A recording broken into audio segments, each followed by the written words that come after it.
මම මෙන්න මෙහෙම තමයි නම් පොත කියවන්න පුරුදු වෙලා තියෙන්නේ.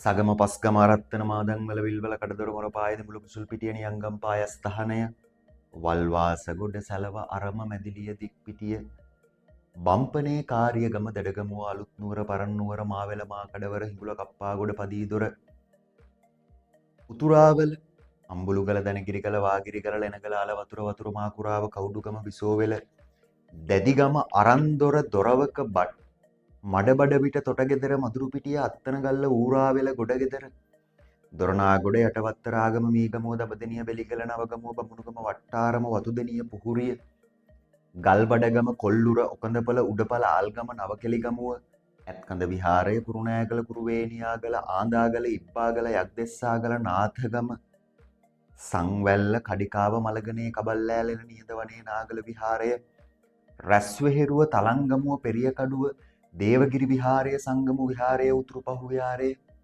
මෙන්න මේ විදියට මේ නම් ටික එක දිගට කියවාගෙන යෑමේ හැකියාව තියෙන්න ඕනේ.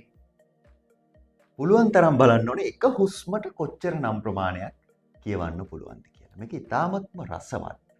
ඔයාලට ගෙදර ඉන්න ගමන් ඔයා මේක try කරලා බලන්න ගෙදර ඉන්න ගමන් ඔයාට කොහොමද ඒක දැනෙන්නේ කියන එක.